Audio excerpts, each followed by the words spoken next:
لو أنزلنا هذا القرآن على جبل لرأيته خاشعا أنزلنا هذا القرآن على جبل لرأيته خاشعا أنزلنا هذا القرآن على جبل لرأيته خاشعا متصدعا من خشية وتلك الأمثال نضربها للناس لعلهم يتفكرون.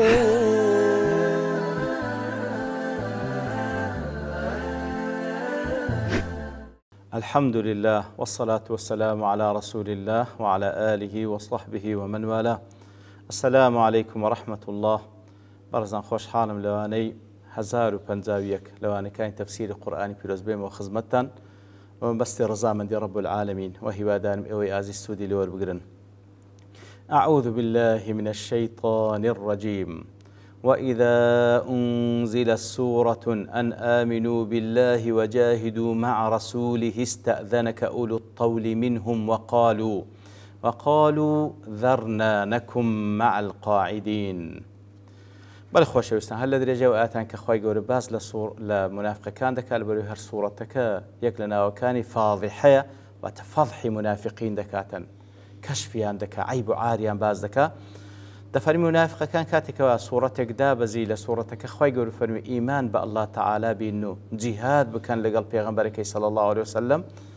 كساني كوا أولو الطول واتا دولة من دنو هز نقصان شان الدين إذن لبيغمبر ولكن صلى الله عليه وسلم ضالين إذن ما بدأ لقل أواني كدانشتينا لقل أوان دابنشين إيمش رازي دالي مناسبة وآتا لقل بيش أخوي أوي كاتك وأخوي قول لأت كان بيشتر روني كدوكا منافق كان بس حيلة ينكر في رخصة التخلف عن رسول الله صلى الله عليه وسلم بس شيء حيلة ينكر كوا رخصة وربقرن كوا بقر بيغمبر نكم صلى الله عليه وسلم داني شنو نسن لبؤو غزايا لو آت خواي سبحانه وتعالى اشتيش كباز ذكا وهي أنه متى نزلت آت مشتملة على الأمر بالإيمان وعلى الأمر بالجهاد مع الرسول ليردا خواي باز لشتيش كذا كاتك أتك دادا بزي كفرمان بإيمان دكا بالله تعالى وهروها فرمان كذن بجهاد لخزمة بيغمبر صلى الله عليه وسلم أو استأذن أولو الثروة والقدرة منهم في التخلف عن الخزو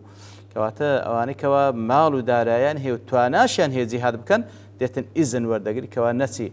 وقالوا لرسول الله صلى الله عليه وسلم بيغمبر دانا صلى الله عليه وسلم ذرنا نكن مع القاعدين أي مع الضعفاء من الناس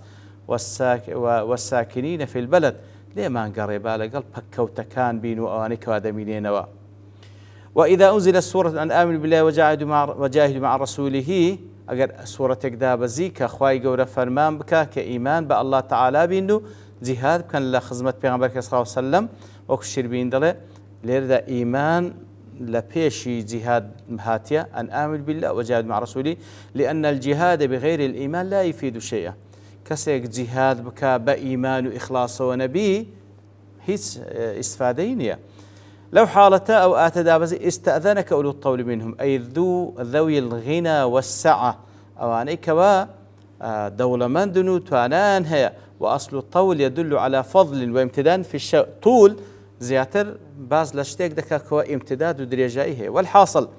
بمعنى أودي وإذا أنزلت عليك يا رسول الله سورة من القرآن يا رسول الله سورتك دابزيد لبود لقرآن بيروس فيها أمر الناس بالإيمان بالله وجهاد الكفار مع رسول الله فرماني تدابك وإيمان بالله تعالى بين وجهاد كان لخزمت بيان صلى الله عليه وسلم لدجي كافر كان استأذنك في التخلف عن الجهاد أصحاب الغنى والأموال من المنافقين شيدت إذن لوردقري كوا نسن لقل درنسي أواني كوا دولة مندنو قدرته توانان هي لمنافق كان دين إذن لوردقرن وقالوا ذرنا نكن مع القاعدين كوا تسدلن اتركنا نكن مع القاعدين في بيوتهم ليه ما نقارب عليك أواني كلمات إخوان داشني مجدادنشين من الضعفاء والمرضى والعاجزين على الجهاد عن الجهاد لقل بكوتا كان لقل نخوش كان لقل بيتوانا كان لقل جنو من دار كان بعد أبنشين يمش زاد فرمي في تخصيص أولي الطول بالذكر وجهان لبرتسي خواهي يورزيات الباز لأولي الطول لك أواني كوازات توانان هي دلي دو لبردو وجه أن الذم لهم ألزم کەواتە ئەوەی کەوا بەتوانایە و توانای هەیە دەربسی دەرناچی بەڕاستی ئەوان زیاتر مای ئەوانەکەوا گلەییان لێ بکرێ لأجل كونهم قادرين على السفر والجهاد لبرو توانان هي توانای مادی و مالیان هەیە کەواتە توانن جیهاد بکەن لۆی ئەوان زیاتر لۆمەیان لێ دەکرد. دووەم أنه تعالى ذكر أولي الطول لأن من لا مال له ولا قدرة على السفر لا يحتاج إلى الاستئذان لأنه معذور. لبروي خوي يقولوا بس أولي الطول كرواني توانان هي كواتوي مالي نبي وتواناي نبي سفر بكاو جهاد بك أصلا أو باستئذان بإذن ورقرتنيا لو بخوي عذري هيا إنزل لدوات الدفرمي رضوا بأن يكونوا مع الخوالف أنا راضيبون ويكوا لقى الخوالف كان بزيب من الأواني كوا بزيد من اللجنون لمن دالان وطبع على قلوبهم فهم لا يفقهون مور لسد الله كان ياندلاء الأوانا حق تيناغن. رضوا بأن يكونوا مع الخوالف أي رضي المنافقون المستأذنون في التخلف عن الجهاد أن يكونوا في منازلهم مع النساء. وحتى المنافق كان راضيبون أواني كوا إذن لبيغمبر صلى الله عليه وسلم كان سنة جهاد وكوا لما كان لجن من دالان دابنشن. ابن عاشور دل اختيار فعل رضوا كاتك خالد رضوا بأن يكونوا أو فعلا كباس كده إشعار بأن ما تلبسوا به من الحال من شأن أن يتردد العاقل في قبول أن يتردد العاقل في قبول. كواتا قضية كما نقول لقال جنو من دالان درنسون لقال بياوان لبو جهاد قضية كأصل وكسي عقل تردده بإباشا كو دمينيوا كو رازي دبي بوي كواكتو لقال جنو من دالان بمينيوا أقر أتو إيمان داري خود ببياو دزان كواتا كأخواي قر فعلي راضي بكارنا كواتا رازي بون كأصل ورازي نبانا بو حالة لبو خوان. سعدي دلي فلو فقه المنافقون حقيقة الفقه أجر منافق كان بتواتي تيجي يشتبان فقهيا هبا لم يرضوا لأنفسهم بالحال التي تحطهم عن منازل الرجال ندب رازيبا بو حالتي كوا لمنزلة بياوان أوان دابزا ولم يرضوا أن يكونوا مع النساء المتخلفات عن الجهاد رازي ندبون بوي كوا لقل آفرتان كوا جهاديان لسن يبسن لما على كان ينداب نشن. لا النكت الدالة على الباني قصابي دليل على أن النساء لا جهاد عليهن وإن أطقنه كواتو آت بلقي لسلوي كوا طبعا آتي دي كشو هلوها أحاديث بيان صلى الله عليه وسلم يتر أو آتش بلقي لسلوي كوا آفرتان جهاديان لسن وهو بمعنى قتال أجر تواناشيان هبي قتاليان لسن أجر تواناشيان هبي. وطبع على قلوبهم فهم لا يفقهون وطبع على قلوب أي وختم الله على قلوب المنافقين إتر الله تعالى مهري لسد المنافق كان دا لبرسي بسبب تخلفهم عن الجهاد بلا عذر بسبب ويكوان باش كوتن لجهاد كردن ببي ويعذريان هبي خوي جور سبحانه وتعالى مهري لسد الله كان دا لو فهم لا يفقهون فهم لا يفهمون مواعظ الله لو أوان آموجاري كان الله تعالى تيناغن وأن الجهاد خير لهم في الدنيا والآخرة أو تيناغن كوا جهاد لبوان باشتر للدنيا والآخرة لو يتر أوانا لنتيجة جهادنا كردنا خواهي قولوا مولي صدلا كان يندا بلام لدواي ويدا فرمي لكن الرسول والذين آمنوا معه جاهدوا بأموالهم وأنفسهم بلام پیغمبر صلى الله عليه وسلم وإيمان داراني كالقلي دان